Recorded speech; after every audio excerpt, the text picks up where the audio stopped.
Globule Radio sur le 90.5 FM en direct sur notre page Facebook pour ceux qui nous regardent. Alors on tient encore à le dire, désolé pour ceux qui nous suivent sur Facebook, c'est pas les bonnes musiques que vous entendez. Non, on ne s'amuse pas à diffuser des musiques d'ascenseur, mais à cause des droits d'auteur, on n'a pas le choix et on respecte ça évidemment. Et nous accueillons donc notre dernière invitée de ce rencard exceptionnel de début d'après-midi au Little Bio à Chamonix Sud. On a évité les gouttes, on a même eu du soleil, on est content. Bonjour Pauline Calando. Bonjour. Bonjour. Bienvenue donc sur le 90.5 FM sur Globule Radio. Merci d'avoir fait le déplacement parce que vous venez de Passy pour nous. Oui. Et donc vous êtes cofondatrice de Redim Equipment. C'est une marque assez jeune qui a 2 ans, qui est née dans la vallée. Vous êtes 2 derrière tout ça, oui. Irène qui est votre associée, oui. Et puis vous. Redim Equipment, c'est pas une marque comme les autres, vous vendez des bananes, voilà, vous avez amené du matériel, on peut le voir sur notre table, des petites housses pour téléphone, des sacs à puff pour l'escalade, des porte-clés, plein d'accessoires, mais la particularité c'est que tout est fait à partir de matières recyclées. Alors vous êtes venu avec des accessoires, à quoi ça ressemble? Vous pouvez nous expliquer un peu? Oui, donc en fait c'est pas recyclé, c'est valorisé. Parce que le processus du recyclage, c'est encore différent. Donc nous, ce qu'on fait, c'est récupérer le vieux matériel de montagne ou même autre. Mais donc on dit pas recyclé? Non, on dit surcyclé. Le terme anglais, c'est upcyclé. Okay. Voilà. Mais moi, j'aime bien le terme valorisé. On valorise alors. Qu'est-ce que vous valorisez alors? Donc on valorise les vieilles cordes d'escalade, les vieux sacs à dos, les vieilles toiles de tente, des matelas, des boucles de baudrier, enfin des baudriers même, des parapentes, un peu de tout en fait, des vestes, des pantalons, en fait les déchets textiles qu'on a ici dans la vallée. Donc c'est très vaste. C'est très vaste. Et donc on peut le voir là, je sais pas, on va prendre ça. Moi parce que c'est vrai que oui. Je n'ai pas fait exprès de la porter aujourd'hui, je la porte tous les jours. C'est une petite banane. Alors sur ma banane, je ne sais pas si pour expliquer un peu aux gens, c'est un tissu. Oui. Voilà. Alors, qu'est-ce qu'il y a dessus en fait finalement? En fait, tous les tissus qu'on récupère, vu que c'est issu de l'outdoor, c'est des tissus qui vont être imperméables. Ou résistants à l'eau, parce qu'ils ont quand même un vécu, donc ils sont moins résistants qu'au départ, mais la résistance à l'eau est encore là. Il suffit de les laver et on démonte tout, on lave et après on peut réutiliser. Donc là par exemple sur ta banane, tu as des morceaux de veste de ski, de pantalons de ski. Des années 80 je pense. Ouais. Ah non parce que c'est une couleur assez... c'est assez fluo. Je reconnais cette couleur, c'était ma veste de ski dans les années 80. Et du coup c'est ça qui est assez sympa, c'est que finalement vu qu'on récupère des vieilles affaires, on est pile dans les années 80, on a énormément de fluo et du coup ça fait des produits très très colorés. Ouais, c'est ça, il faut le dire, c'est Redim Equipment, c'est très coloré. Alors il y a des produits un peu plus neutres quand même pour ceux qui aiment pas trop le flashy, mais bon ça revient quand même à la mode. Et on donc essaye de faire aussi des choses plus sobres pour qu'il y en ait pour tous les goûts. Ouais. Et donc là, surtout, on retrouve cette corde. Oui, la corde d'escalade. Ouais, ça, c'est vraiment, on va dire, une matière première qu'on utilise sur énormément de produits. Sur les sacs à magnésie, on s'en sert pour les anneaux, par exemple, là, derrière. Les sacs à dos, c'est les bretelles et le système de resserrage. Les ceintures, c'est 100%. Et même ces petites sacoches qui sont faites pour la randonnée, pour accrocher sur le sac à dos, on retrouve encore la corde d'escalade ici. La corde d'escalade, c'est vraiment un déchet sur lequel on arrive à valoriser la totalité. Ouais. On récupère tout. Vous la videz quand même? Oui, on enlève l'âme. Donc on la désame. Voilà.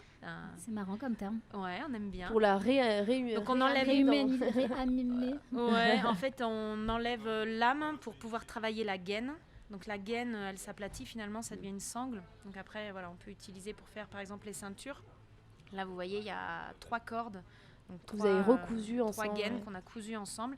Et ça, c'est une boucle de baudrier. Baudrier de sécurité qu'on a récupéré par la compagnie du Mont Blanc, avec qui on a un partenariat. En fait, la fondation Compagnie du Mont Blanc soutient notre activité et nous aide dans le développement de notre entreprise. Et ils nous ont donné des boucles de baudrier de sécurité Des employés. savaient pas trop, enfin c'est pas qu'ils savaient pas quoi en faire, mais c'est vrai que le recyclage ça a un coût. Et là, le fait de donner à une entreprise locale, c'était gagnant-gagnant. Eux, ça leur coûte évite des rien, coûts. et nous, c'est notre matière première. Et ça fait une bonne image aussi pour Et les ça fait une entreprises, bonne on va en image. Ça parler. permet à l'entreprise de mettre un pied dans l'économie circulaire, ce qui n'est pas toujours facile. Il y a beaucoup d'entreprises qui aimeraient bien, mais ils ne savent pas comment. Et c'est vrai que nous, on apporte une solution, en fait. Il suffit de réfléchir et on trouve forcément des idées et des nouveaux produits ou des choses à mettre en place. Je disais, l'entreprise a que 2 ans finalement, mais comme vous dites, vous avez déjà pas mal de partenaires avec vous qui vous donnent du matériel. J'allais vous demander où est-ce que vous trouvez tous ces tissus. Ça vous vient d'abord des entreprises D'abord des particuliers. Beaucoup de gens nous donnent. Ça prend de la place à la maison, une voile de parapente, des cordes d'escalade. Voilà, ça a une durée de vie limitée. Et c'est vrai que ça prend de la place. Donc les particuliers, c'est déjà une grosse source d'approvisionnement. Et après, on a aussi, par exemple, la compagnie des guides à Chamonix. Eux, c'est clair, tout ce qui est veste et cordes, ça s'use beaucoup plus rapidement que la normale. Et donc, du coup, ils en accumulent beaucoup. Et on a un partenariat avec eux. On valorise leurs vieilles cordes et leurs vieilles vestes, les vieux pantalons, mais on refait des produits pour eux. Donc si vous allez à leur boutique Place du Triangle de l'Amitié, vous allez retrouver des produits qui sont uniques parce que c'est fait avec leurs déchets à eux. Voilà. Et donc, les entreprises, les particuliers, où est-ce qu'on vous donne le matériel Est-ce qu'on doit descendre à l'atelier à Passy ou vous avez mis des points de récolte? Oui, voilà. Donc, pour ceux qui sont plus proches de Passy, ils peuvent passer à l'atelier en nous envoyant un petit mail ou un petit coup de fil. Et sinon, sur Chamonix, on a un point de récolte qui est à Snellsport. Donc là, c'est une box de récolte pour les cordes, les vieilles cordes et les vieux baudriers uniquement. Et après, on a un deuxième point de récolte qu'on vient de mettre en place à Patagonia, où là, on récupère les vieilles vestes et les vieux pantalons. Et une question toute simple qu'il fallait que je vous pose déjà depuis le début, pourquoi vous êtes vous lancez dans un tel projet? Parce que j'imagine que c'est quand même plus simple de fabriquer à partir de matières premières qui arrivent en rouleau à l'atelier, plutôt que là de récupérer un peu partout des matières que vous devez certainement trier, laver, comme vous disiez. Oui, c'est une grosse partie du travail et c'est vraiment un engagement fort personnel et la mise en action de conviction profonde. Vous êtes toutes les deux militantes avec Irène. Oui, vraiment, ça fait partie de notre façon de vivre aussi. On achète beaucoup seconde main, on fait attention à ce qu'on mange, même chez nous. Irène, elle adore spécifier que voilà, elle a des poules et puis un bon potager, et moi aussi d'ailleurs. Et non, on essaye vraiment de faire attention, et c'est vrai que on s'est axé sur l'outdoor parce qu'en fait, tous les sports outdoor sont quand même, tous les produits qui sont faits pour l'outdoor sont quand même pas très écolo, faut dire ce qui est. Et donc on a voulu essayer d'amener une touche un peu verte à ce côté outdoor qu'on n'a pas du tout. Par exemple, les sacs à magnésie, en plus nous on grimpe, on aime ça. Du coup c'était assez évident, c'est un petit accessoire qui est pas complexe à faire. Ça a du sens dans ce monde de l'outdoor que d'acheter du neuf toujours et encore toutes les saisons. C'est bon. Non, on a ce qu'il faut en déchets, et en fait il y en a plein. Il y a des entreprises même d'Annecy qui nous ont contactés pour savoir si on pouvait valoriser les déchets, mais on leur a dit non, on n'en a pas besoin, parce qu'ici dans la vallée entre Argentière et Passy en Basse-Salanches, il y a. Et il y en a combien? Est-ce que vous avez des chiffres là-dessus? C'est vrai qu'on n'en parle pas beaucoup. Les gens ici sont habitués à avoir du matériel neuf parce que voilà, il faut toujours la nouveauté. Les vestes s'usent aussi pour les gens qui les utilisent, comme vous disiez, le matériel s'use. Après, les cordes, tout ça, c'est du matériel de sécurité, donc c'est normal qu'à un moment donné, il faut les partir changer. sur du neuf. On n'a pas le choix, on est bien d'accord. Mais donc du coup, vu qu'ici on en utilise beaucoup, c'est un vrai déchet ici qui est très très présent. Donc c'était indispensable de le valoriser. C'est par tonne, vous savez, tout ce qui est. Vous en récupérez combien vous, nous, déjà? Pas des tonnes parce qu'on est une petite entreprise, mais par exemple sur un an, on a déjà récupéré 11 km de cordes. Ouais. Voilà. Et nous, 2 fois la grande cordée pour la 200 ans des guides. Et donc ces chiffres-là, vous pouvez les trouver sur notre site internet, au passage www.redim-equipment.com. On a une boutique en ligne, les gens peuvent découvrir tous nos produits, les nouveautés. Et donc par manque de temps, on n'a pas encore mis toutes les infos sur notre site, mais on aimerait être transparent à 400% en montrant vraiment comment on travaille, comment on fait et le prix d'un produit, comment il est divisé entre la récolte, le tri, la découpe, le lavage. Il y a beaucoup d'étapes. Comme tu disais tout à l'heure, c'est plus simple d'acheter un tissu neuf, c'est clair. C'est clair. Mais ça vient de Chine, ça n'a pas de sens. Donc on va essayer de faire avec ce qu'on a ici. Pauline, restez avec nous. On revient tout de suite après ça. On écoute justement Monde Nouveau de Feu Chatterton. C'est un peu ce que essayent de faire Pauline et Irène avec leur marque Redim Equipment qu'on retrouve juste après ça.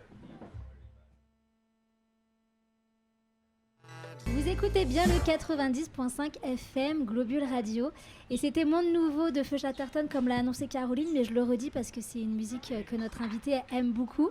Donc notre invitée Pauline Calando qui est cofondatrice de Redim Equipment.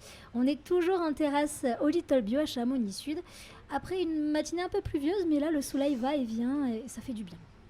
Et donc Pauline, on le disait, voilà, ça coûte aussi beaucoup de déchets, tous ces équipements qu'on utilise, que vous réutilisez là, que vous valorisez comme vous dites, et pas recycler. Attention, c'est deux choses différentes. Ouais. On ne peut pas chiffrer tout ça, mais c'est vrai qu'on le voit. Est-ce que vous avec vos clients, vous essayez aussi de parler de ça, de changer les consommations ? Oui. Ça passe par des projets comme cela ? Ouais. Alors, les gens sont très contents de pouvoir trouver une alternative à la poubelle en fait. Donc déjà ça c'est super positif parce qu'on voit qu'il y a un vrai engouement et que si les gens jusqu'à présent ils jetaient, c'est parce qu'ils n'avaient pas d'alternative. Donc là il y a une alternative, donc c'est super positif. Et après en ce qui concerne par exemple les professionnels, il y en a qui ont besoin, on a un client là par exemple, Avinture, que je salue au passage. C'est une entreprise qui confectionne des chaussettes pour le vélo. Et en fait, il voulait développer une pochette pour les téléphones, mais qui soit imperméable. Et pas du tout envie d'aller acheter un truc à l'autre bout de la planète. Et il a fait appel à nous et on a monté le projet avec eux et ça s'est super bien passé. Et voilà, les projets naissent aussi parce que des entreprises ont envie de changer. Les entreprises ont envie de changer. Quelles entreprises alors ici dans la vallée ? Est-ce qu'on peut en citer quelques-unes ?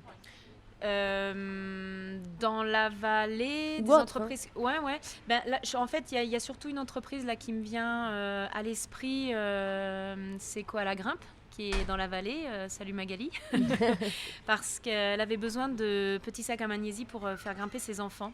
Pas pour mettre de la magnésie, pour mettre des jouets, mais voilà. Elle a fait aussi appel à nous et on lui a fait une série de petits sacs à puff qui sont tous uniques. Et ça, c'est un très très beau partenariat local qui a du sens. Et on voit que les choses bougent par rapport à ça et que les gens prennent conscience de ce que ça représente, tout ce matériel, tous ces vêtements techniques et tous les déchets qui en sortent derrière. C'est difficile encore de faire bouger notre consommation de tous ces produits-là, comme vous disiez, parce qu'il y a des questions de sécurité. Puis il y a aussi beaucoup de sponsors ici. Il y a quand même beaucoup de marques présentes dans nos vies qui offrent du matériel, des vêtements. Donc on prend quand c'est des cadeaux. Oui. Mais c'est vrai que... cette machine infernale, elle n'est pas prête de s'arrêter. Faut rester lucide. Donc ce qu'il faut par contre, c'est que des actions comme les nôtres se développent. Et je crois que ça se développe dans la vallée. Je me trompe, il y a de plus en plus d'acteurs et vous vous rejoignez. Oui. Je ne sais pas si on peut en parler, mais il y a un petit projet de... Carrément, on peut en parler. On en parle. Vous n'êtes pas beaucoup dans la vallée, non, mais vous faites des grandes choses, je trouve. Des grandes choses, on fait ce qu'on peut surtout. On essaye du moins. On est effectivement plusieurs acteurs. Donc il y a déjà Green Wolf sur Servoz. Qu'on avait hier à l'antenne. Céline et Fabrice et les couturières... ah oui, super. Oui. Et donc eux, ils sont un des maillons de la chaîne. Ils sont à l'étape de la réparation de tout ce qui est textile. Donc ils sont indispensables. Il y a aussi Franck de Upcycling and Design, qui est venu aussi sur Globule Radio. Super. Et pareil, donc lui c'est de l'upcycling comme nous, mais plus pour tout ce qui va être bois, métal. Il est destiné à faire du mobilier. D'intérieur du mobilier. Oui, voilà. Et il y a aussi Ben de Itératif. Donc lui, il a un gros projet vraiment quelque part on va dire que c'est le dernier maillon de la chaîne après nous en fait. Lui, c'est carrément de pouvoir séparer tous les composants et de pouvoir leur trouver une filière de recyclage. Voilà, c'est cette fameuse personne qui est en train de penser à des chaussures de ski monomatières pour qu'elles puissent être recyclées derrière. Parce que le problème de la chaussure de ski aujourd'hui, c'est qu'elle est en plusieurs matières et que c'est impossible à recycler. Ça coûterait trop cher de la déconstruire pour trouver une filière derrière. Donc vous êtes mis ensemble. Oui. Et on s'est rencontrés. Il y a Florence James qui est venue nous voir l'hiver dernier, donc ça commence à faire un petit moment, avec un projet de monter une recyclerie sportive ici dans la vallée. Nous tout de suite on a adhéré, ça fait sens. Et donc ensemble on a monté un vrai dossier, un vrai projet qui tient la route, qu'on a pu présenter en mairie de Chamonix aux élus et présenter aussi à la mairie de Passy. Donc ça suit son cours. Là, on est en train d'essayer de trouver un local en commun. On a des pistes en bas, mais c'est compliqué dans la vallée. Eh oui, pour trouver un grand bâtiment. Ouais. En tout cas, une recyclerie sportive, c'est quand même un super projet, je pense.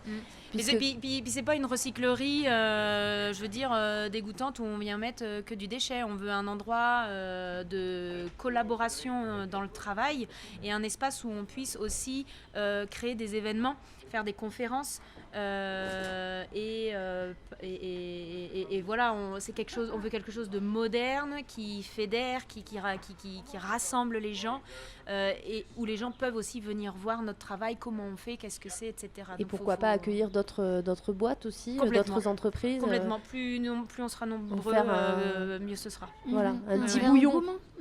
Un petit bouillon. Et l'intelligence, elle est collective. Je pense qu'il y a des projets qui pourraient se faire ensemble, je veux dire, par exemple entre Franck qui lui fait du mobilier et nous on travaille le textile, il y a énormément de choses à faire. En tout cas, l'économie circulaire a le vent en poupe, en tout cas ça prend aussi dans la vallée, comme on disait, il y a plusieurs acteurs. Vous étiez 2 au début il y a 2 ans, là vous êtes 6 parce que vous avez 4 couturières qui sont un peu partout dans la vallée, donc ça marche.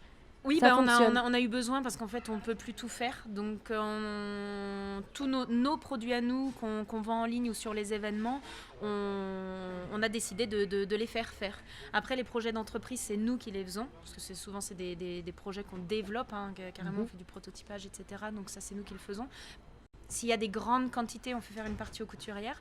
Mais tous nos produits à nous, pas tous nos produits, c'est pas vrai. Une grosse moitié, on les fait faire aux couturières. Mais on a encore de quoi voir venir parce qu'on les fait pas travailler à temps plein, en fait. Donc voilà, on a des petits problèmes au niveau des découpes. C'est tout ce qu'on vous souhaite, un bel avenir à Redim Equipment. Donc on peut vous suivre sur le site. Oui, sur notre site. Equipment.com. C'est ça. Sur vos réseaux sociaux aussi. C'est ça, Facebook, Instagram. Voilà, donc tous vos produits, nous on suit vos aventures de près. On peut aussi en acheter chez Snell dans la vallée de Chamonix et Auger. Snell est revendeur et Pure Expérience Auger. Tout à fait. Merci d'avoir fait le déplacement. Merci à vous. On vous laisse retourner à l'atelier donc pour faire chauffer le cerveau et les la petits machine. doigts. Merci. Merci beaucoup.